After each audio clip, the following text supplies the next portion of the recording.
My name's Ted Harbach, and I'm an alcoholic. And I'm alive tonight and sober by the very special grace of a loving God, the loving program of Alcoholics Anonymous.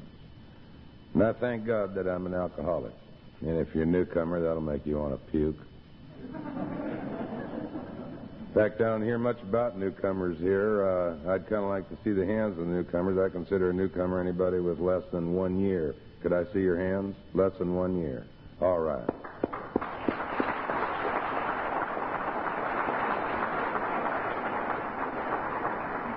The reason that 1 year is important is because those of you that are approaching 1 year are approaching that desolate desert of abandonment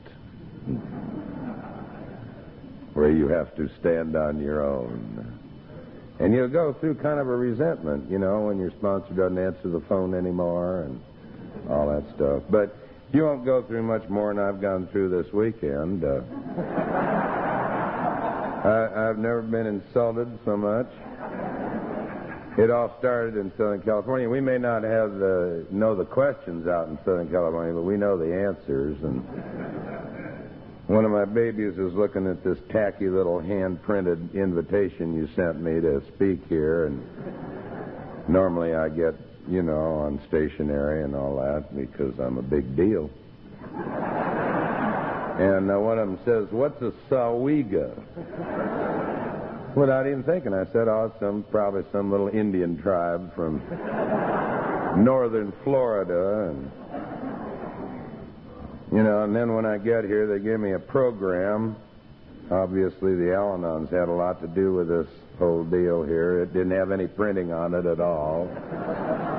Poor Liz that did the banner up here, she's got to be part Al-Anon. I mean, she got the fellows in there all right, but the hip part barely fit.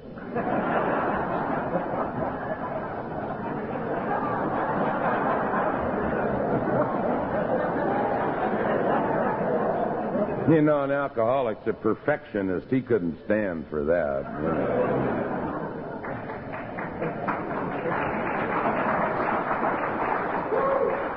Then they give me all this trouble about the ribbons, particularly W.H., saying the only ones that know anything are the ones with the white ribbons or whatever color he's wearing. And obviously, the Al-Anons had something to do with the color selection because somebody told me that they'd pick purple for the speakers because that connoted royalty.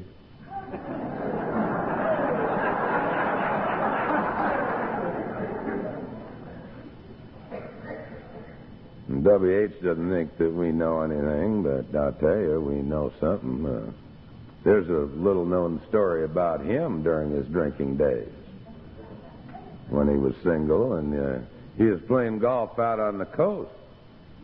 We got a lot of seaside golf courses out there, and he hooked one off the tee there, and it landed in the ocean, but it was shallow, you know, and you could see the sand out there, but you know how particular he is about his clothes. I mean, God, he finishes playing golf and he ties his shoes up in a nice little bow, you know. And so he didn't want to get wet wading out there to get his ball, so he saw this little raft there pulled up on the sand, and so he got on that raft, and he didn't know anything about the ocean, being from the swampland down here. And he'd no sooner got on this raft to paddle out there to get his ball, and an offshore wind came, and the tide went out, and all of a sudden he's out there adrift, and he was cast ashore on one of those little tiny desolate islands off Santa Barbara.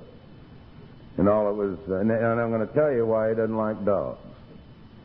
Why he tells all those nasty, I love dogs. Why he tells all those nasty jokes about dogs. All there was on this island was a dog and a pig. And the longer he was stuck there on the island, the better this pig looked. Yeah. But this damn dog, every time he'd make a move on that pig, that dog would snap a piece out of him, you know. And being a devious alcoholic, he tried everything. I mean, he'd put a little bit of food over on one side of the island, and then sneak over there and try to make the move on the pig, and then that dog would be right there and snap a piece out of him. And they'd try and wait till the dog was asleep, and same thing. He'd make a move on that pig, you know, and the dog would just wake up and snap him. And Finally, one day, it's gone on for a long time, and finally one day he woke up and here's a gorgeous blonde floating on a raft right off the island there, and boy, he swam out there and rescued her and revived her with artificial respiration. She's so grateful. She said, God, I'd just do anything for you. I'm so grateful. And she got down on her knees in front of him, put her little hands together and said, I'm just so grateful for you saving me and reviving me. I'd just do anything. And he said, well, that's wonderful. He said, do you mind walking the dog?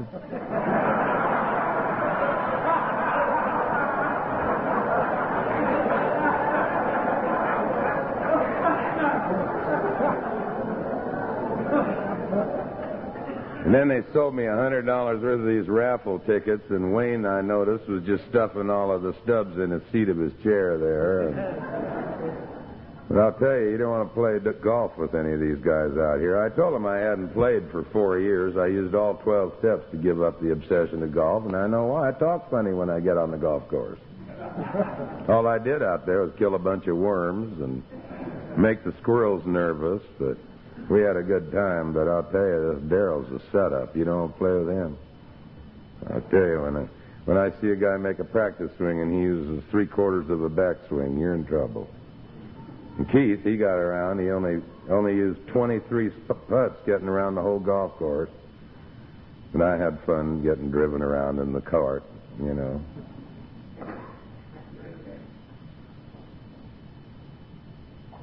But I love this deal. And Tom was asking in his talk, you know, what made the difference. And I believe what made the difference for me, and it's really what my whole story is about. Somewhere along the way, I fell in love with a deal called Alcoholics Anonymous. And I fell in love with the whole deal. And so I'm one of the fortunate ones. And I didn't know anything about it when I started out. I believe I was born an alcoholic because the first thing my mother said was, my God, you see how much he drank? And I was only 3.5 minutes old. And I got into wine real early because my mother thought if you were weak, puny, and sickly, a little fortified port wine would build up your blood. And so I spent the first 16 years of my life being weak, puny, and sickly. From the first sip of that wine, it all tasted the same. It all tasted like more. And I got into hard liquor when I was about 16 years old, and that started at a little cocktail party that some friends of mine threw for one of my friend's parents. Threw a little party for him for his 16th birthday, and I don't really remember what happened that day. I just remember I sat down with a few intimate friends to have a couple of quiet martinis, and when I got up from the table, 23 years had gone by. No, I didn't intend for that to happen. That was mainly because I was a blackout drinker. I don't know if you know what a blackout drinker is, but that's I can't remember quite what happened. And that's why most of my stories hearsay. Like one night I remember that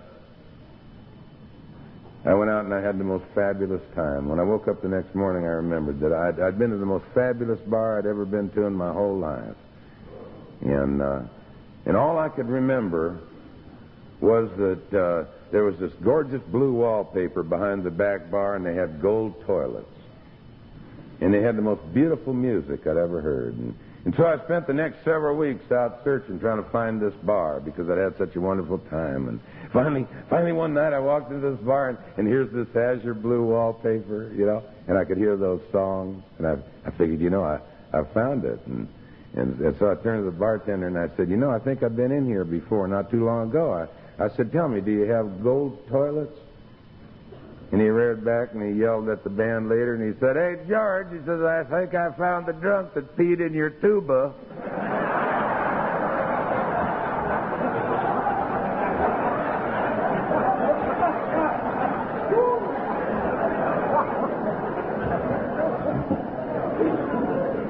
Then you come here and they tell you got to take an inventory. You know? I mean, we just make little errors like getting stuck outside, locked outside the sliding glass door at our New Year's Eve party, and we're banging on the door and making all kind of faces and raising all kinds of hell, trying to get somebody to let us in. And then some Al-Anon looks down and says, why don't you get out from under the glass top table, you drunk?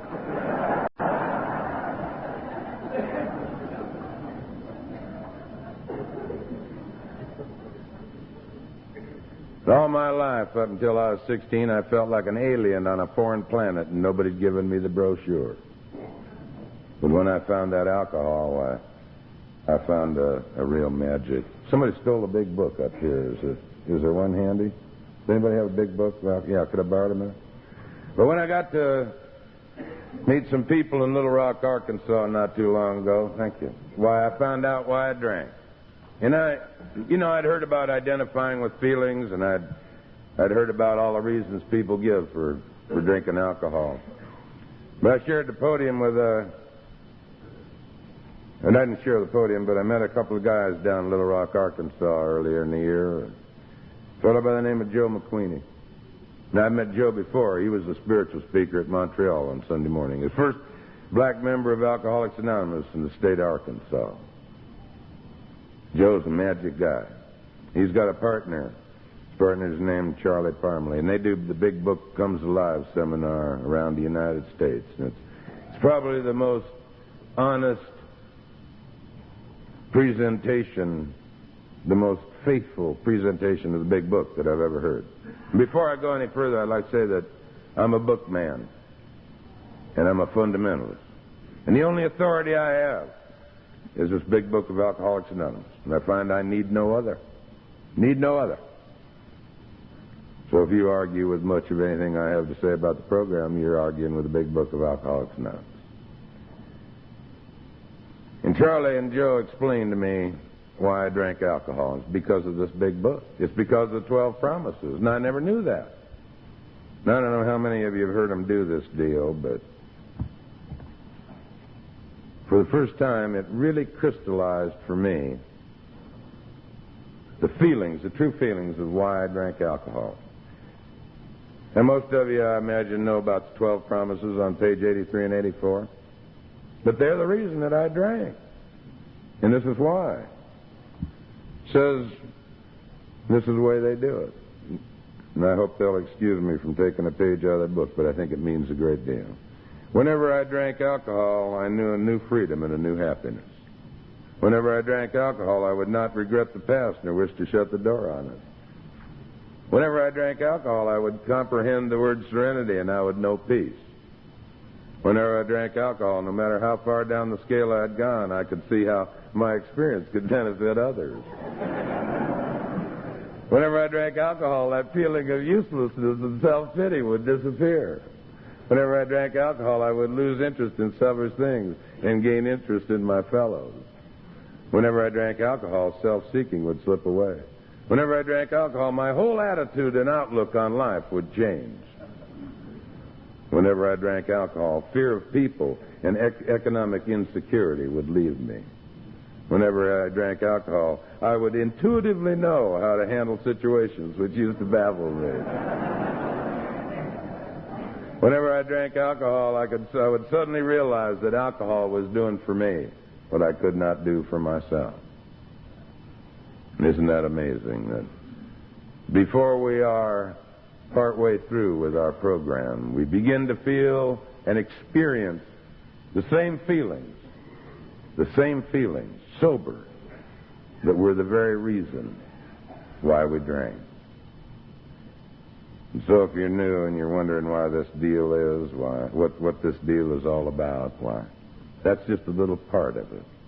Just a little part of it. Because when I drank alcohol, why, things happened to me that I'd never experienced. And I guess best way to describe that would be to describe maybe one day of drinking in the life of Big Ted. And this is kind of the way it went the last 10 years of my drinking. And my day would start with lunch. And I knew when lunch would come was there because I'd be ready to sign something and my pen would fly across the room. I call that the flyaways. And I knew that if I did not go to lunch now, I'd fly across the room in 8 million pieces. Ain't anybody going to put me back together. You walk into that bar and you've been coming into that same padded sewer for 10 years, and the bartender's got to act cool.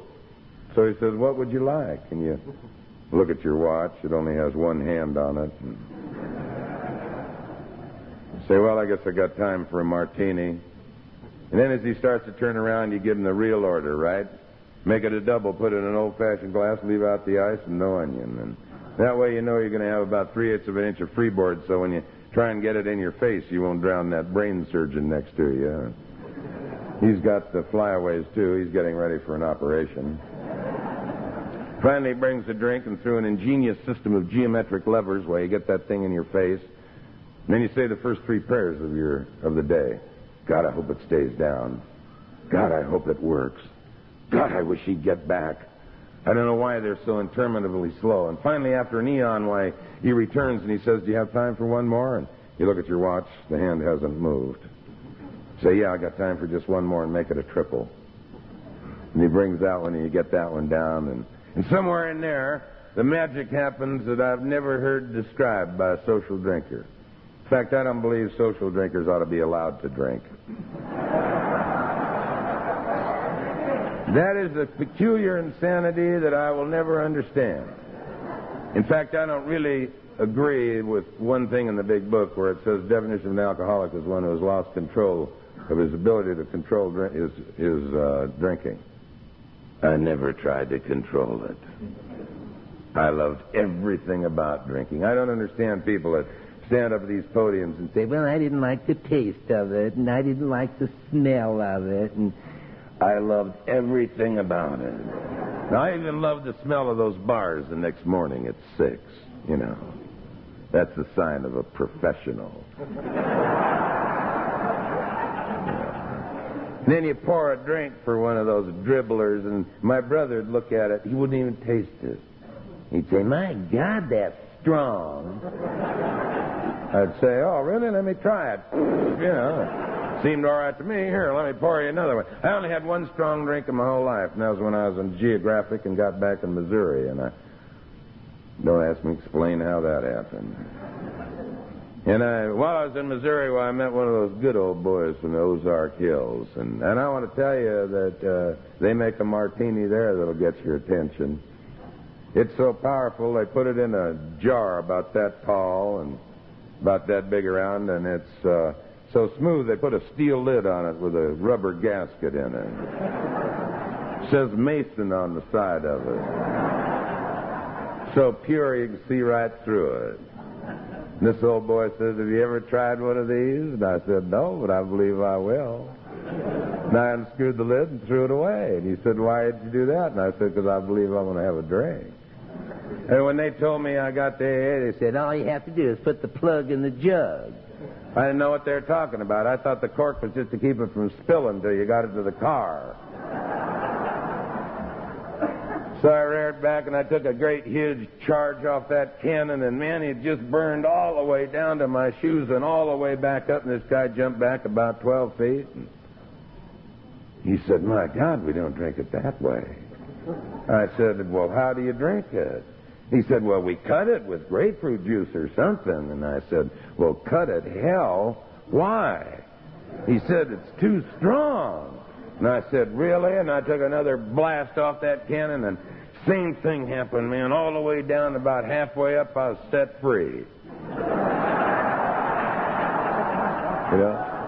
Well, now he's back there, and he's on his knees and got little hands together, and I thought we were going to have a little prayer of gratitude. And I said, what's the problem? And he said, for God's sake, if you're going to drink it that way, don't smoke.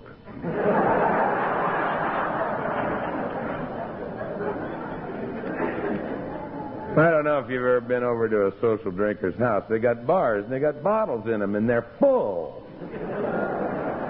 My secretary, I had a secretary for 7 years. She was a social drinker. God, what insanity. We'd go to a restaurant for lunch, and about twice a week, why, she'd get this glassy look on her face like she was about to have a spiritual awakening, and I knew it was coming. She said, you know, I feel like a glass of wine. I'd say, why? You know. She'd say, oh, don't start that again. I think, seriously, one day I'm going to do an academic study on the thought process that an otherwise seemingly normal human being goes through to arrive at the conclusion that one of anything's worth a damn, let alone one glass of wine, and then she'd sit there and drink half of it God, I could just see it evaporating. You know, and then she'd say things like, oh, my, that has such a delicious bouquet. The only time I ever had a chance to enjoy the bouquet was on its way back up. And then I'd say, for God's sake, why don't you drink the rest of it? She'd, oh, my dear, no, if I did, I'd get dizzy. I never experienced dizzy. Yeah, you pile that third and fourth one right on top of each other, you pass right through dizzy into stable. So you get that third martini down there for lunch, and then all of a sudden that magic starts to happen that you never hear described by a social drink. And that cloud of impending doom that you walked into begins to dissipate, and the sun starts to shine, and all of a sudden you notice it's not raining inside your suit anymore, and that hand that couldn't hold a pen a moment before, you look at it and it's just as solid as a rock. And then you look at that perfectly synchronized reflection of yourself in that back bar mirror. Clint Eastwood, you devil. And then you look down at this fighter pilot on your left. He still knows how to fly it. He's just forgotten how to start it. You say, how kind of day are you having, craphead? You know, and all your world comes together. And that God hole in your gut with the wind blowing through it begins to heal over, and you feel a oneness with the Creator. And all of a sudden, I can do the one thing I want to do all my life. I can just step out easy. Just step out easy. And all my fears fall away. And what I do not know is happening is that I am moving from sobriety into alcoholism. And I crossed that line into a land that Dennis Waitley describes as a land of someday I'll, where the alcoholic lives. Someday I'll get it together. Someday I'll have that relationship. Someday I'll get my pilot's license. And he moves over into that land of rationalization and self-delusion and lying and cheating and stealing, into the land of the terminal people pleaser, where I lived for 29 years, doing the things that I thought you'd approve of, saying the things that I thought you wanted me to say, the things you wanted to hear, living my life for other people's expectations as I perceive them.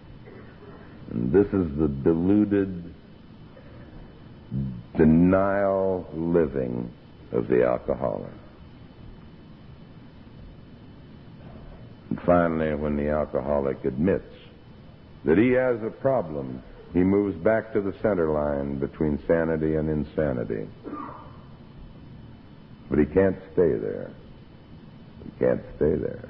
And there's only one way to continue the movement to the other side, and that's what the 12 steps of Alcoholics Anonymous are designed precisely and exactly for. A lot of people have problem with step 2, and I believe it's because they really don't understand what sanity is. So I prefer the psychiatric definition of sanity, which says sanity is the maximum amount of honesty that any human being can acquire at any given point in their life. Therefore, 100% honesty equals 100% sanity. And that's why it's called a program of rigorous honesty. And it is a program of becoming. Came to believe that a power greater than ourselves would restore us to sin. Doesn't mean you have to believe it at all. Doesn't mean anything. It's just getting ready. And so the more honest we become, the more sane and sober we become. But over in that land of someday I could do all of those things that I was absolutely terrified of doing before I found the magic of alcohol. At 16, I had a race car in the track behind a forged birth certificate. If I'd known about that white lightning back then, I'd only need one tank. just 2 outlet pipes. Because I learned how to drive and drink from a professional later on. No, I think it's tacky to be arrested with alcohol in the driver's compartment. And we found out how to drive and drink without that. I found that out from a real professional. He picked me up to go skiing one time. Behind alcohol, I became a charter member of the National Ski Patrol in 1948. I was the only member of the Ski Patrol that wasn't thrown off for drinking. They thought I came that way. I learned a long time ago the difference between a hero and a coward. It's booze. So we were on our way to Mammoth, and I'd forgotten my drinking and driving and passenger bottle. I'd invented the drinking man's ski pole. Each one will hold a pint. Mine was up on top of the car. And so I turned to him and I said, "You got a little drink? I'm nervous." And he handed me this hose out from under the dashboard. And I said, "What the hell's that?" I wanted a drink, not an enema. And he said, "Well, dummy, just put that little pipe in your mouth and pull the windshield washer knob." He kept a 6-pack of Cutty Sark up forward to the radiator where it'd stay nice and cool.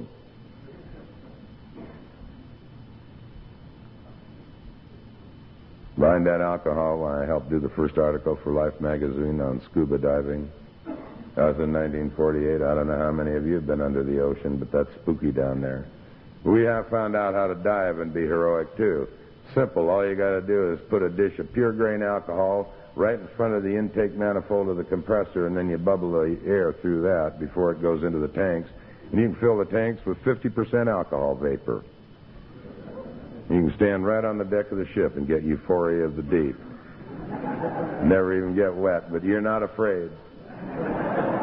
Behind that alcohol, I learned how to fly airplanes and race cars and become a public speaker, and I can't remember what I talked about because I'm a blackout drinker. See, all my academic career, I avoided like the plague having anything to do with getting up and speaking. I wouldn't get up and talk in front of a group of over one. Because, you see, I would not risk that terrified little human being that lived in here, that I was willing to sacrifice my life to keep you from finding out about, and I damn near made it. I would not dare take the risk of your laughter or your ridicule. And so it's an absolute miracle that I can stand up here and check inside where I live and find no fear whatsoever, but absolute comfort. Absolute comfort. And alcohol worked for me for a lot of years. At the age of 24, I was one of the youngest subdividers in Southern California. I was building houses. I was building over 200 houses a year. And already I was getting evidence that I was bodily and mentally different than my fellows. My partner used to say, "My God, I don't see how you got drink those martinis at lunch. He says, I had half of one, I'd just fall asleep." Well, you know what I said to him? "A fellow like you just shouldn't drink." See, the normal person doesn't realize that alcohol is the fuel that fires the boilers of the alcoholic. That's the drive-in chemistry that makes us go. And we can operate at seemingly 100% capacity and be almost totally incapacitated. No wonder when the alcoholic recovers, he goes at somewhere on the order of 110%. And the recovery programs today, they're finding out in industry that it used to be they thought for every dollar they invested in the recovery programs, they got $1 back. You know what it is today? They're figuring that for every dollar they invest, they're getting $2 back. Because we tend to overcompensate when we get well. I've seen some newcomers pick up as many as 2 ashtrays at a time.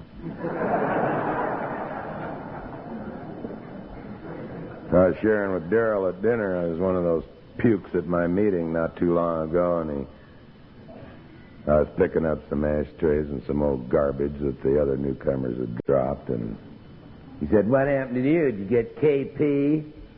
I said, "No, a feller told me that if I did some of this stuff, well, I might be able to stay sober." And he said, "Oh, is that right?" He says, "How long has that been?" I said, "Well, if I keep picking up these ashtrays and these old coffee cups and listening to pukes like you, why, April 1st, it'll be 18 years. Next week, he was picking them up a dozen at a time.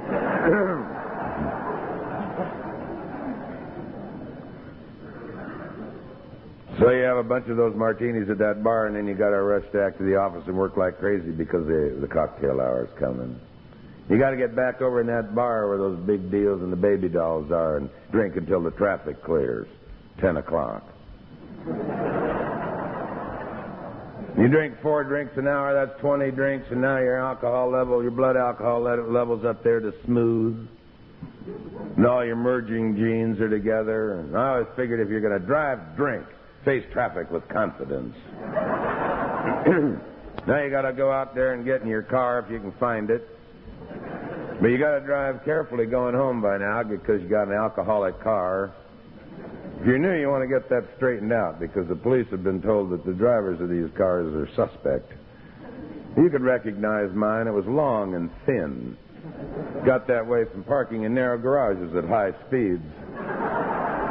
Then it had some other character defects, like the exhaust pipe dragging on the ground. You need to wire that up with an old rusty coat hanger, and the license plate usually hangs by one old rusty bolt and has last year's registration on it. And the ones I love are the ones that have red cellophane for tail lights. Now they got red backup lights. You don't know if they're coming or going. Then they get these peculiar little dents all over them, these whiskey bumps, especially on top. I found out those come from trying to open it when the keys are locked inside. Mine had a curious character defect. Left headlight looked straight down like that. And that was nice because I could see the double line better when it got foggy. Every night about 10, when the traffic cleared. This police officer stopped me twice in a row, 2 nights in a row. And I thought it was a different cop the second time. He was talking in a different voice. Well, I was so excited when he told me he was going to give me a sobriety test the first time. I opened the door so hard that he was talking in a falsetto the next time. Those cops are really something. He stopped me, and they're masters of the understatement. And he said, your headlight's out of focus. Are you kidding? It was shining on his foot. But you got to be cool. I said, what headlight? That one up there. I said, oh, yeah, that one. Then he gets this incredulous look of disbelief on his face, and he says, and you've been drinking, haven't you? Well, they already know the answer because they give them the answer so they can pass the police test. 2 beers. Do you think I'm going to be honest with that guy? Oh, sure, officer. Just polished off a 6-pack of Cutty Sark, and me and my buddy are just splitting a beer here on the way home. Nobody else is in the car. That's one of the big problems we have when we get to Alcoholics Anonymous is that lying works. Do you think for a moment I was going to tell that judge down there in San Diego the truth when he looked down on me and he said, Mr. Harbach, I would like you to explain to the members of this jury and the people of this court how you could be going 80 miles an hour on the Coronado Ferry. I hold the world land speed record for Coronado Ferry. Well, the truth of the matter is, Your Honor, I'm a former race car driver and I was just drunker than hell that night. As a matter of fact, I'm an alcoholic and I'm a blackout drinker and blood alcohol content around 3.8 and woke up, don't know how I got on the ferry. We were going duck hunting at Barrett Lake, as a matter of fact, and you can't get there from there. And so there's 2 things going on. There's a green light flashing and a horn honking. And all I know in that consideration is that we're racing, right? Now they know 3 things to do in that case. You just ram the accelerator all the way through the firewall, slide your left foot off the clutch, and hang on, baby. Huh? How do you like that, Your Honor? And when the red light came on, I asked the gentleman if we'd won. He said, you bet, sign here. Are you kidding? Tell the truth to that Huckleberry, or why, you're out of your mind. I just held up a little certificate here, and I said, Your Honor, I'd like to stipulate before the court in this jury that I've gone to a certified garage, and I have a document here stipulating the fact that the accelerator, which was the proximate cause of my dilemma, has been repaired. And I can assure this court and members of the jury that it will never happen again. Oh, well, case dismissed. So lying works. We learned that. So you drive home real carefully from the bar, but you got to stop and pick up a bottle and another 6-pack of Cutty Sark in case guests stop by, right?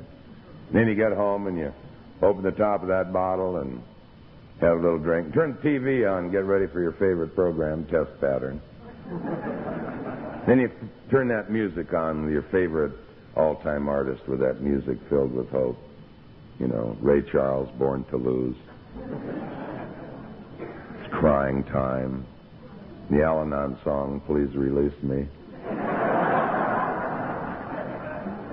Any Al-Anons here tonight? Oh, there's a couple of them, the brave souls. They need these meetings. They're so sick. I found out their prayer and their salute was like this.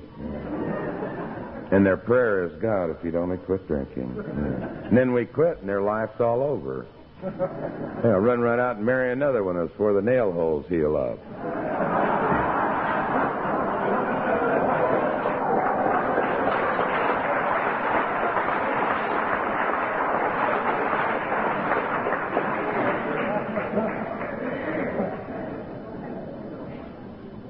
But I love the Al-Anons, and see, I fell in love with the whole deal.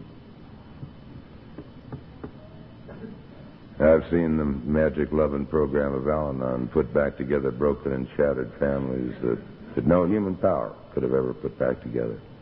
And the loving program of Alateen that I've seen put back together broken and shattered children that no human power could have ever put back together. And they all work together. And if they ever stop working together, why, we're in a lot of trouble. Now, I think all alcoholics ought to go to Al-Anon, especially if they're making 12-step calls, because I've seen a lot of alcoholics that when they first go to make a 12-step call, why, they switch into that pre-Al-Anon mode of rescue, save, and repair, and it doesn't work. It doesn't work. See, if they don't want it, they can't have it. And that's just the way it is. Then you wake up the next morning at 6 o'clock in the morning and you come out of bed like a tiger and into the shower and you're ready for another day. I get out of bed at 6 o'clock in the morning. I got a high enough blood alcohol content to go to jail 18 times for drunk driving, and I'm wondering if I ought to have a little eye opener, a little bracer to get the engine started. And at noon, I don't know that I'm not nervous that I'm going through withdrawal. And I don't know that if I don't get some alcohol in my system that I may go into an alcoholic seizure. And I don't know that in that alcoholic seizure I may convulse. And I may shatter my spine in many places like many friends I know. And I don't know that in that alcoholic seizure that I may surely die of the terminal progressive disease of alcoholism. And it doesn't matter if I do know all that stuff, because my book tells me that knowledge is no defense against taking the first drink. No defense at all. And that's the test in the big book. And I don't know those things. And I'd been to a psychiatrist about my drinking. I wish you people would stop going to psychiatrists. I'm convinced that you people are the reason that psychiatrists have the highest suicide rate of any professional group known. I mean, this poor fool I went to, he said, well, why are you nervous? And I said, at $65 an hour, you're going to figure that out. He said, well, do you drink? And I said, sure, I'll have a scotch and water. He said, well, that's not what I mean. He said, how much do you drink? And I said, I'm not sure. How much do you have? He says, that's not what I mean. A little vein on his head's jumping in and out. He says, have you drank all your life? And I said, no, not yet. And then he says, well, do you dream? I had no problem with step two. I said, oh, do I dream? I sit in those bars at night and think up dreams to talk to him about the next morning at $65 an hour. Then finally, after an eon of time's passed, why, he says something like, well, I guess I can't help you anymore. You better go to A&A. Then he hands you a little bill there, and you look at it. Oh, $35,000, no big thing. You write him a check, bank calls him and tells him no good, and he jumps out the window. And finally, I reached the stage where I decided to commit suicide, and I came home one night, and there the animal was in the entry hall mirror one more time, and so we just decided to go up and kill him. So I went upstairs, and I dug my .45 automatic out from under my pillow. I kept it there because they were after me. You don't have to be paranoid to know they're after you. And I qualified expert with a .45. I hit what I aim at, and I jacked a shell in the chamber, took dead aim between my eyes, and blew a $90 mirror off the wall.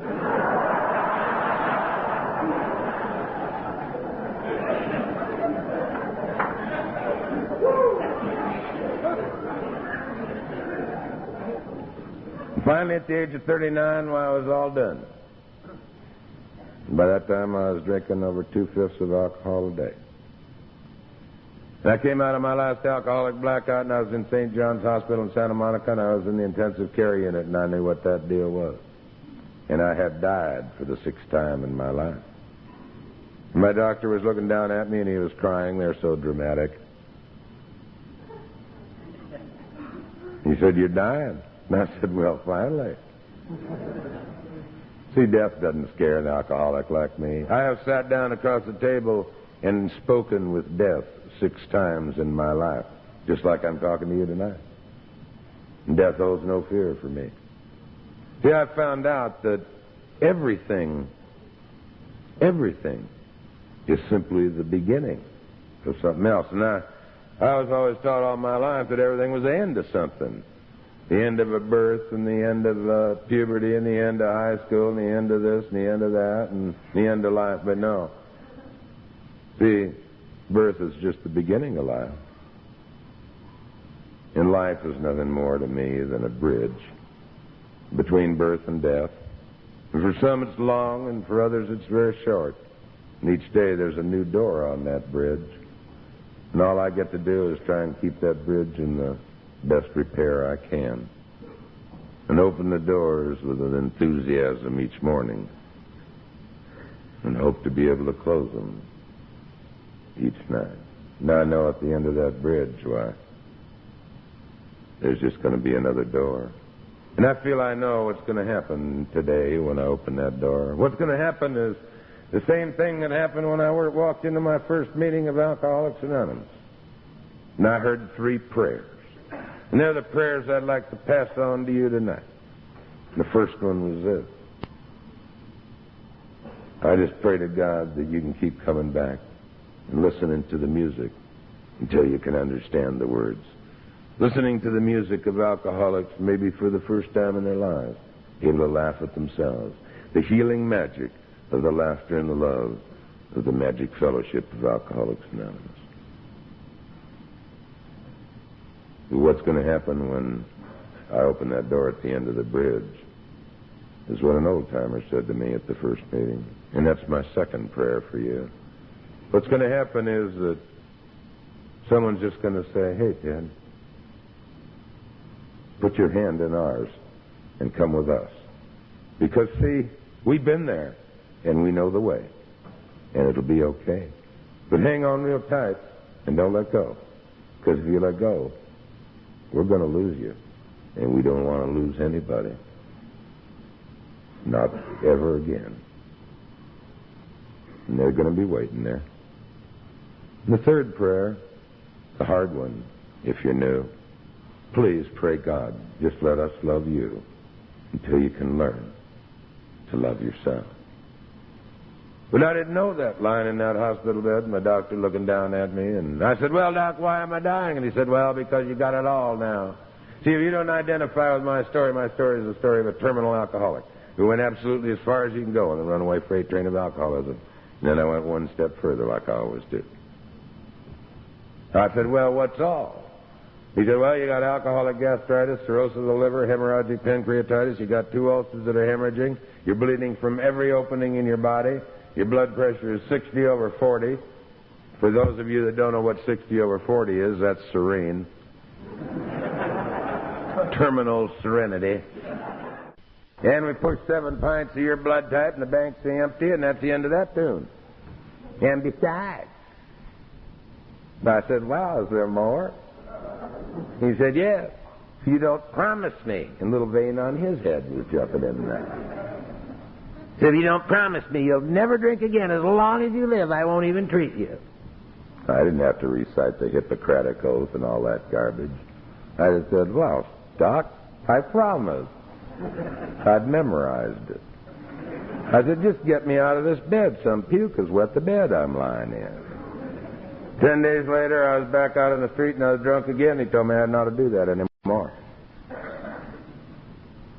I came off that last drunk, and by now I was living in the Skid Row of my very own design, the unfinished concrete basement of an old beat-up house hanging on the side of a cliff in an old part of Los Angeles called Silver Lake. A kid that was born and raised in Beverly Hills with all of the things that I hear people say, if I had those things, I wouldn't have to drink. With all the love and the cherishing of the family, with the finest education offered me,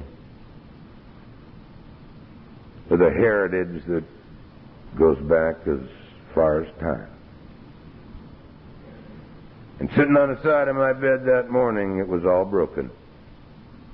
Broken dreams and broken promises and broken businesses and broken families and a broken marriage and broken homes and broken laws and broken bank accounts and a broken mind, a broken body, and a broken soul. And it was all done. It was all done. In the hour of my direst need, I cried out to the God of my childhood. And I said, if there's a God, please help me, for I know not what to do. And the only word I recall at that moment was the word remember, and I remembered. I remembered a meeting of Alcoholics Anonymous that I'd been to, and I can't tell you when it was. I used to come to your dumb meetings regularly, about once every 2 years. Well, you told me to come back, and I went to the wrong meetings, I guess. The first meeting I went to was in some old French Foreign Legion hall, and you were all just like I knew you'd be, old. I mean, some of you were 40. You're all lined up around the edge of the room, and it was dark, and you all had your heads in your hands, and there's some skinny little broad standing up in back of the microphone. I didn't know she was there for a long time. She was turned sideways, and finally she turned around, and I thought, my God, that'd be like making love to a gunny sack full of antlers. And then she said something like, if you want what we have. I thought, honey, if you got anything, hang on to it.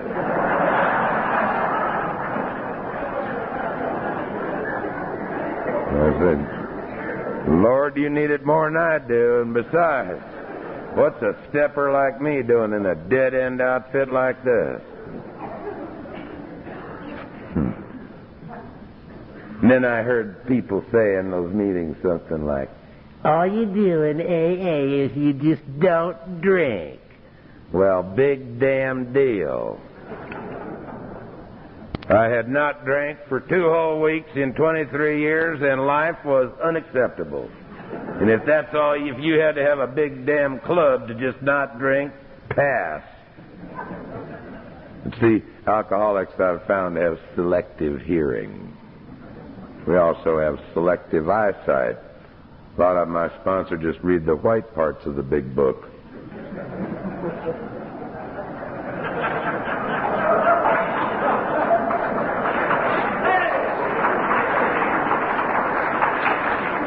And they think Chapter 5 is entitled Why It Works.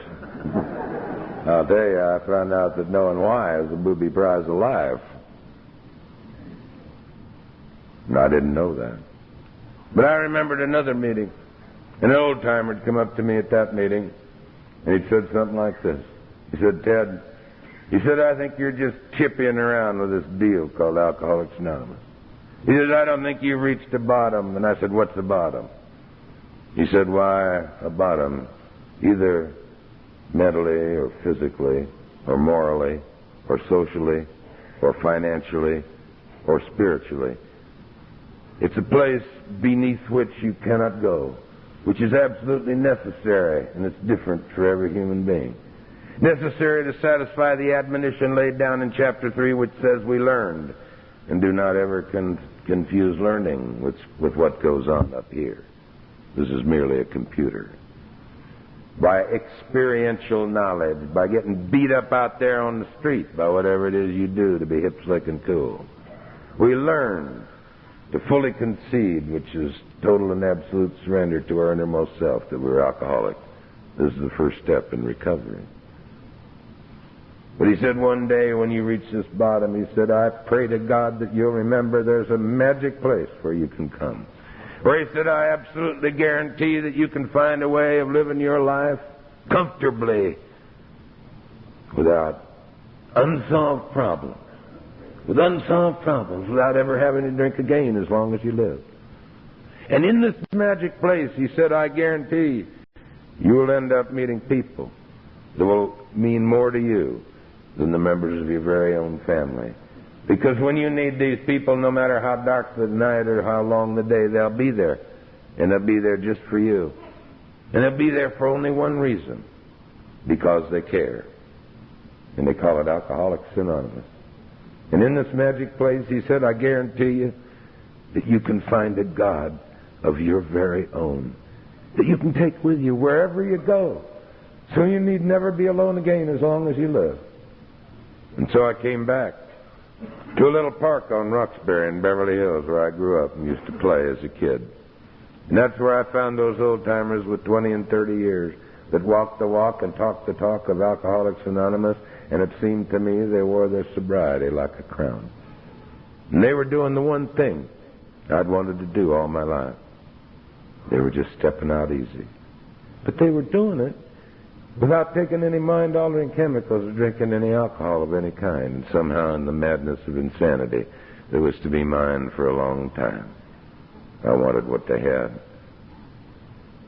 As I left that meeting that night, there was a little man standing at the door that had shaken my hand when I walked in. His name was Al Diamond, and I'll never forget him. And he looked me right in the eye and he said, Ted, I hope you can come back. And I said, that's nice. Because nobody'd asked me to come back anywhere for a long, long time. As I left that meeting that night, the obsession to drink alcohol was removed from me forever, never to be returned. And that was April 1st of 1968. And I believe I know just a little bit, in part, why that happened that night.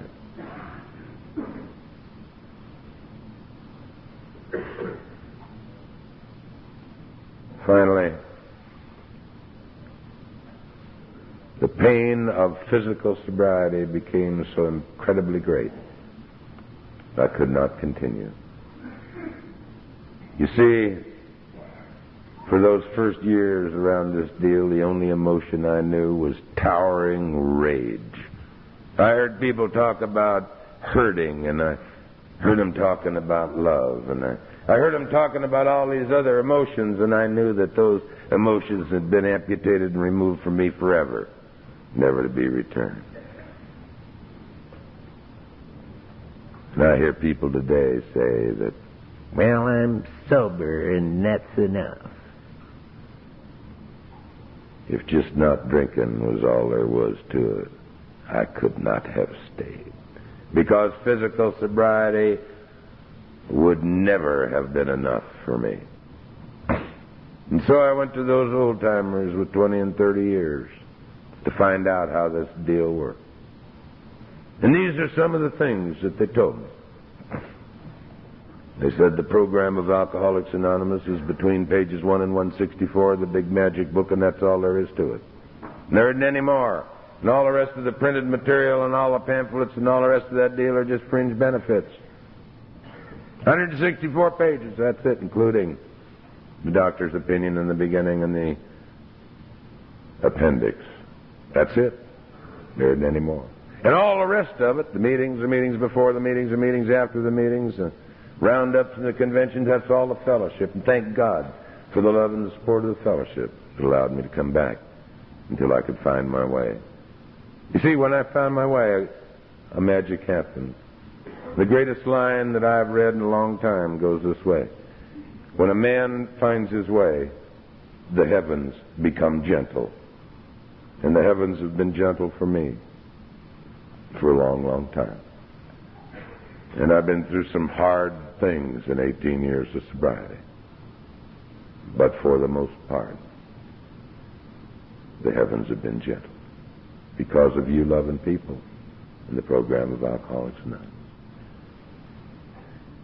They said that this is the basic text of our program. And the reason for that is because that's what it says on the first page. And they said the 12 steps are divided into 3 parts. The first 3 steps are becoming willing to turn your will and your life over to the care of God. The next 6 steps are how you turn it over. The last 3 steps are how you keep it turned over for the rest of your life. And that's all there is to it, and there isn't any more. Said, in fact, you don't even have to take the first 3 steps. I don't know how you do 2 steps. I don't know how you do that. Because that's what it says in my book. Right after that part of chapter 5 that we read at every meeting in Southern California, says this. Said the description of the alcoholic, the chapter to the agnostic, and our stories before and after made clear 3 pertinent ideas. A, that we were alcoholic and could not manage our own lives. B, that no human power could have relieved our alcoholism. And C, that God couldn't what if we were soft.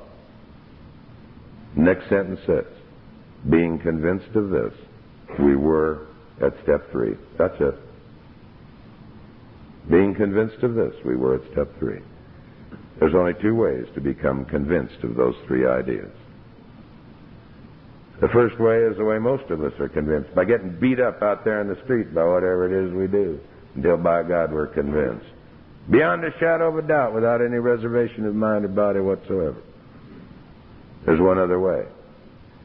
The first 4 chapters of this magic book, plus the introduction, description of the doctor's opinion, are designed specifically and precisely to describe in detail the nature of our disease and to convince us of those 3 ideas.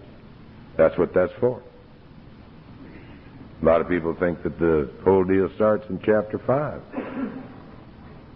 The whole deal starts on that first hard page, which says this is the story of how many thousands of men and women, now millions, have recovered from the seemingly hopeless disease of alcoholism. So having gone to this tremendous effort of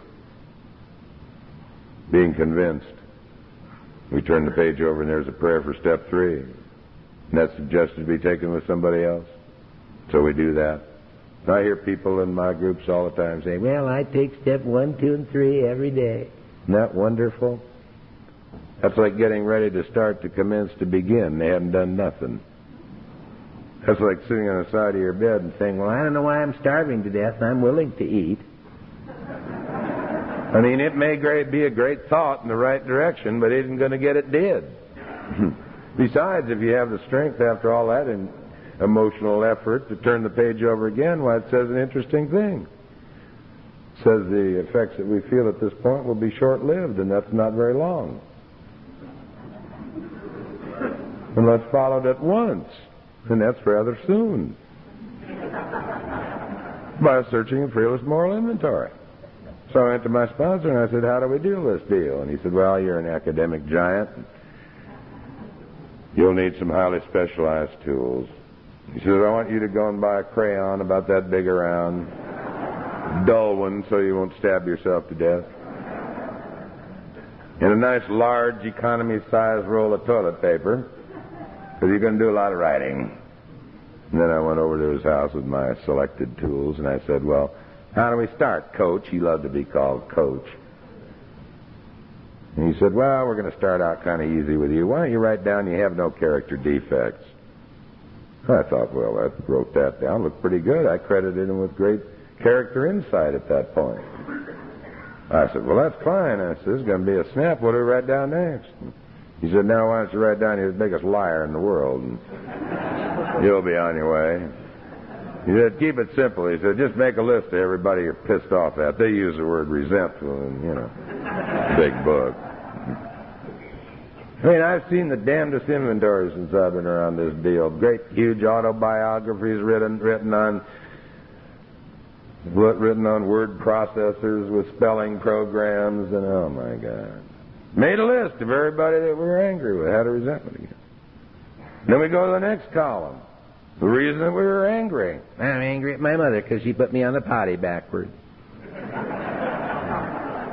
Which affects my what?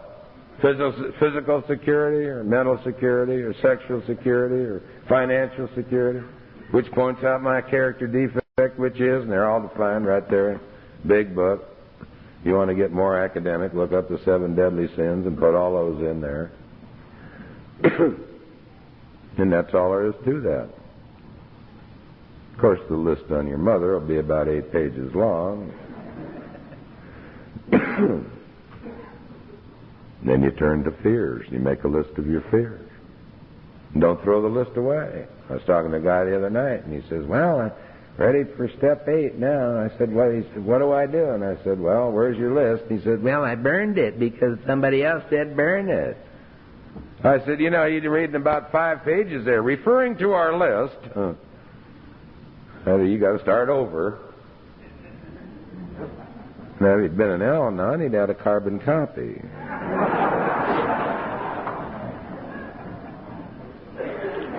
Get on with the deal before that test comes, before you're ready. The test which says there'll come a time in the life of every alcoholic where there will be no mental defense against taking the first drink. But my book goes on to say that at that moment in life when there's no mental defense, my sobriety will be contingent upon my spiritual condition.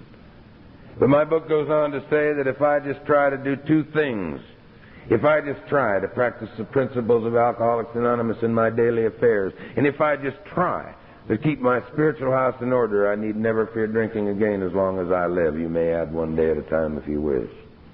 But there's 2 hooks in that statement. You have to know what the principles are and have put them into practice in order to keep on. And you have to have gotten your spiritual house in order to keep it in order. And that's what these remaining 4, 5, 6, 7, 8, and 9 are all about. So hurry on, lest the test come before you're ready. And after you've done that inventory, well, go and share it with somebody, and after you've shared it with somebody, come home and turn to what I believe is the most magic page in the entire book of Alcoholics Anonymous. It's page 75, and I don't hear many people talk about that page. There's 10 promises on page 75, not to be confused with page 83 and 84, where there's 12 promises. See, there's a promise on every page in my book, at least one. They've all come true for me. But on page 75 is the beginning of the whole deal. If you want to know what we have, so you might be willing to go to a little bit of length to get it, go home and read page 75. It's the magic beginning of the whole thing. Right in there is the living, breathing definition of the beginning of true sobriety. I'm going to tell you 4 of those promises. It says that we're preparing an arch through which we will walk a free person. See, I'm free today. By the definition in the big book, which says freedom is doing what I have to do because I want to do it. There isn't anything in this world I have to do if I don't want to do it. Nothing. I don't even have to go to the bathroom if I don't want it. I can just stand here and let it happen. As long as I am willing to assume the responsibilities for my actions. It goes on to say on that page that if the obsession to drink alcohol has not been removed prior to this point, it will most surely be removed now. Words to that effect. It goes on to say that all fears will fall away. Can you believe that? Now, you won't know that until some time later on this deal you screw up the courage to take the risk, to do the one thing that absolutely terrified you, and find out that all that fear has fallen away. Just gone 7 years on this deal, I found myself looking straight down over the side of a parapet of a 27-story building, something I'd never been able to do in my life because I have terminal acrophobia, fear of height. And in one glorious instant, I realized all fear of height had been removed. And once again, I could return to the mountains of my childhood and climb into those gondolas and those chairlifts without taking any mind-altering chemicals or any alcohol of any kind. But this time was different. So this time I could take that little daughter of mine with me, who's never seen her mom or daddy take a drink of alcohol when she was 12 years old. She said, "Daddy, can I go up on the big chair with you?" And I'd put her in ski school. I'd check with her ski instructor, and I said, "Yeah, I believe you can." As we started to get higher and higher on the mountain and further away from the lodge, where she began to get frightened and she began to cry. And I didn't have to say all those things that my parents said to me, that destroyed my ego, that took away my dignity and self-respect. I didn't have to say things like, Shut up, don't cry, it doesn't look good. Big girls don't cry. There's nothing to be afraid of. Oh, is that right? Well, then leave the light on. There's nothing there that wasn't there when the light was off. And then they put you to bed with that all-time serenity prayer. Now I lay me down to sleep, if I should die before I wake.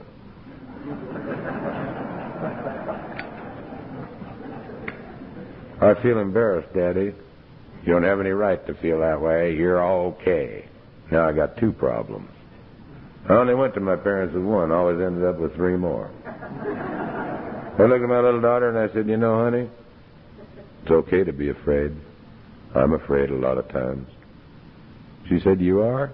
And I said, you bet. But I don't admit it. Because I'm a big deal. And as I helped her off the chairlift at the top, why, she looked up at me with her tear-stained little eyes and her fear-filled little face, and she said, Daddy, you just don't understand. You're a great big professional, and I'm just a tiny little beginner. And that's when your words came to me, like they always do. Like the day that she was born when they came to me. And I was walking the cold halls of a lonely hospital in downtown Los Angeles. And my little daughter was running out of oxygen because there wasn't enough to support her in the birth canal. And there wasn't any anesthesiologist on duty, and I know too much about medicine, and the birth had to be arrested. And I knew she was going to be born damaged in their brain. But I did what you told me to. I put a dime in the program, and I knew what you fools would say. It's going to be all right. Just turn it over. And I stuffed a dime in the telephone, and you were there. And 4.5 hours later, that little girl was born by cesarean section. Absolutely perfect. By the grace of God. The program of Alcoholics Anonymous. Because my wife hadn't had any alcohol during the whole pregnancy. She'd been sober 4 years. And so as I stepped off the chairlift with her, I looked down and I said, what you told me in that first meeting. I said, honey, let's just pretend we're going to play a little game. I said, just pretend like you got your hand in mine and come with me, because I've been there. And I know the way, because I am a professional, and it'll be okay. But hang on real tight and don't let go, because if you let go, I'm going to lose you. I don't want to ever lose you. And that's the way that we went down the mountain, my little daughter and I, all the way, never falling. And when we got to the bottom, she looked up at me with the sun shining in her face and laughter in her eyes, and she said, Daddy, can we do it again? And without you people, the magic program of Alcoholics Anonymous, I'd have missed it all. And I rolled a plane over Catalina at 2,500 feet not too long ago, and I had my little daughter with me, and she was frightened one more time. And so I let her fly the airplane. And over Catalina, why, she got on her knees on the seat beside me, and she put her arms around me, and she said, Daddy, can I always be your co-pilot? And I'd have missed the whole deal. 12 years on this deal, why, you guys and gals asked me to be the opening night speaker at the Palm Springs Roundup, and I stood up in front of 3,000 of you. And in one glorious instant, I realized that all fear of people, places, and things had been removed from me forever, never to be returned. You won't know until you screw up the courage to take the risk. Goes on to say on page 75 that we will sense the nearness of God, and we will feel as if we're on the broad highway with our Creator. You will have brushed the face of God. You will have established a conscious contact with a power greater than yourself. All right there on page 75. And 6 more promises. For God's sake, don't miss it. You can't get to page 75 by just turning to it, though. See, because it sits there just like what it is. A gift from God, sandwiched in between steps 5 and 6. And there's only 2 things you can do with a gift. You can throw it away and never know. Or you can take it and make it yours and be eternally grateful for what I believe is the greatest gift that God ever gave to mankind. And Bill Wilson, when he wrote that magic book, his secret, passionate desire was that one day it would be adopted as a philosophy for all mankind. Can you imagine what kind of a world it would be today? I got a little hint of what kind of world it would be when I was at the International Convention in Montreal last summer. And as I looked out in that stadium of over 60,000 people, I knew that the flags of 54 nations were represented and that I could walk up to any human being in that stadium and put my arms around them and tell them I loved them. And they'd know exactly and precisely what I meant and how I felt, whether they could speak English or not. Because they belonged to the Fellowship of Alcoholics Anonymous. My God, what a deal we got here. Take it and make it yours. And when it comes to step 8 and 9, why, put your name first on the list, because whom did we harm more than ourselves? And I found out it's an inside job, and it was only when I asked my God to forgive me and found out, like Chamberlain says, that I'm one of his kids, that he would. And then I could forgive you. And only then could I ask you to forgive me. And if someone's died that you'd like to make amends to, and maybe I'm only talking to one person tonight, and so I'm talking directly to you. If someone's died that you'd like to make amends to, there's a way to do that. Sit down and write them a letter. See, because there's a magic that happens between the pencil and the paper that will never, ever, ever happen between the mind and the mouth. And I don't know why that is, and I don't care why anymore.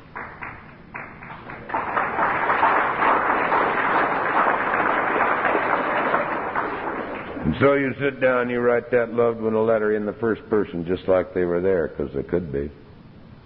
And you share all those emotions that you always wanted to and somehow never could. And all those things you always wanted to say and somehow never had time. In the first person, just like they were there, because they could be. And when you're finished, go some quiet place. You could go to their grave, but it's not important. Go some quiet place and read it out loud in the first person, just like they were there, because maybe they are. And when you're finished, burn that one, and you'll experience a magic healing that you'll never know. Like anything else in this deal, until you're ready to take the risk and actually do it.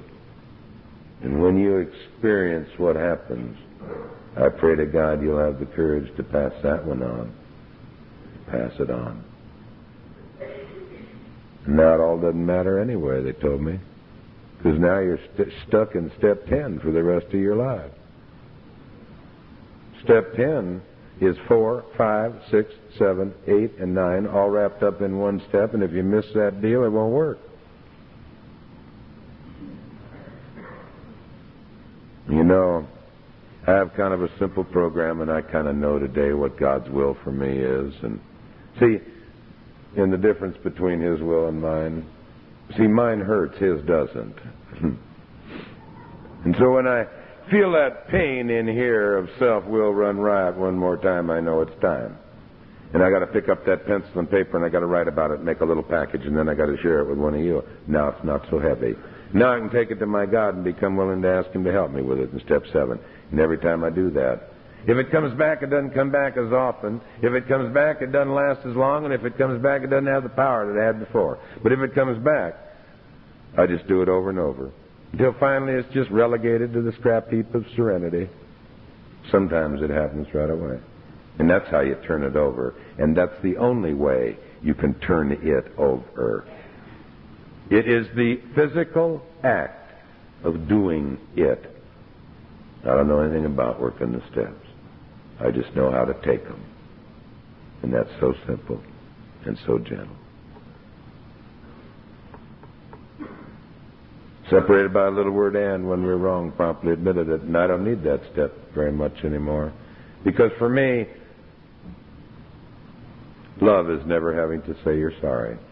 which means that I love every one of you from the bottom of my heart to such an extent that I would never do or say the slightest thing that would injure any one of you intentionally. But not being perfect, if I should step on your toe in error, I have step 8 and 9 in the last half of step 10 to take care of it instantly. And so in step 10, I have the magic God-given tools that I dare not leave my home with any morning lest I need them during the day, that are absolutely guaranteed to allow me to live my life comfortably with unsolved problems, and that I need not live in any guilt, shame, resentment, or anger not one instant longer than the distance between the pencil and the paper and the loving heart of Alcoholics Anonymous, because my God is with me all the time. In step 11, one of the promises came true. Sought through prayer and meditation to improve the conscious contact that I made somewhere back there between step 5 and 6 when I brushed the face of God, praying only for His will for me and the power to carry that out. Step 12, another promise came true, having had a spiritual awakening. As a result of these steps, we tried to carry this message to the alcoholic and practice these principles in our daily affairs. A spiritual awakening which is defined as a personality change sufficient to recover from the disease of alcoholism. A personality change sufficient to recover. As defined in the appendix of the big book, which says, it is an educational process, a learning, becoming. The old-timers used to say the difference between being sober and being dry is the difference between riding a two-wheel bicycle with training wheels and riding without. You see a lot of them riding these bikes around with training wheels on this deal today. And it looks good. Most of them are two-steppers, admitted they were alcoholic and then tried to carry this message. Never did anything in between. And pretty soon one day a training wheel breaks off and they fall down and they're struck drunk. They can't pass the test. See, one day, maybe not too long ago for some of you, maybe a long time ago for others, the concept of balance moved the longest distance known to mankind, from the head to the heart, from academic to experiential. And you knew what balance was. You were experiencing it. You owned it. You were upright in relationship to the earth, and it was all yours, and you couldn't explain it to another human being, not so they could get on their bicycle for the first time in their life and not fall on their ass.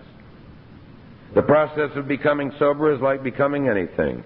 You have to take the basic text of the music book, and you have to learn the notes, and you have to learn the clefs, and you have to learn the bars and the spaces.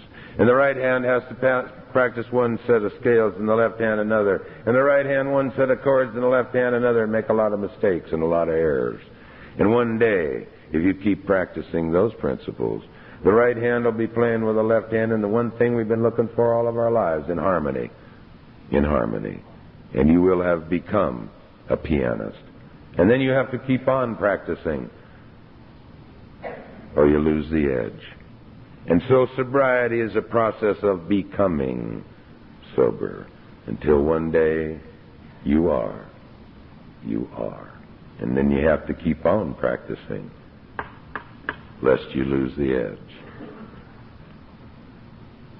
Having had a spiritual awakening as a result of these steps, a personality change, we tried to carry this message, the message of our spiritual awakening, to the alcoholic, and practice these principles, the principles of the 10th step, the principles of honesty, open-mindedness, and willingness, because that's how it works, H-O-W, and humility, and no longer find it necessary to confuse humility with humiliation.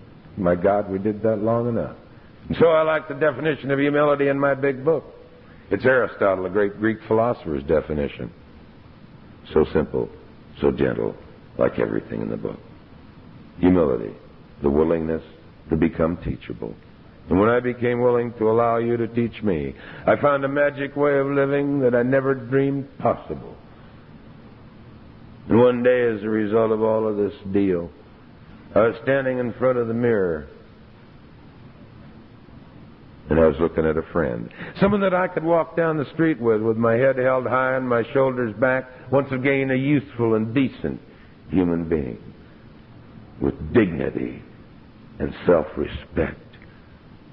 And one day, looking in this mirror at this newfound friend, why, I heard myself whisper very quietly, just to myself, I love you. And in that moment it moved the longest distance known to mankind. And I knew in here where I live experientially that I was sober, that I was happy, joyous, and free with me in here, with a God of my own understanding, and that I was one of His kids. Happy, joyous, and free. And it was healed and put back together, all the broken and shattered pieces. And it was just like it was the day I was born, before it all got ruined somewhere along the way. For the first time in my life, I know who I am, the sum total of all of my experiences, win, lose, or draw. I know where I'm going and what I'm all about, and all my questions have been answered. And it's healed. It's healed. And I can do the one thing I wanted to do all my life. I can just step out easy. You know, I pray to God that each one of you can keep coming back and listening to the music and hanging on to these people because they know the way, and letting them love you, and getting a sponsor, and taking the steps until one day maybe I'll get real lucky and I'll be sitting out in the audience, and maybe one of you newcomers will be getting a birthday. And it's happened so many times to me. And if I get extra lucky, maybe I'll see you up there at the podium, and I'll see a tear in your eye, and I'll hear a catch in your voice, and then I'll know that you know. Because you see, you either know or you don't know, and there isn't anything in between. See, I'll know that somewhere along the way you learned how to ride that bike. Somewhere along the way you fell in love with a deal called Alcoholics Anonymous. Somewhere along the way you brushed the face of God. Somewhere along the way you found your way, and the heavens became gentle. Somewhere along the way. I love every one of you from the bottom of my heart. So live every day as if it were your last, and love every moment of every day, because there just isn't time to do anything else. Thank you.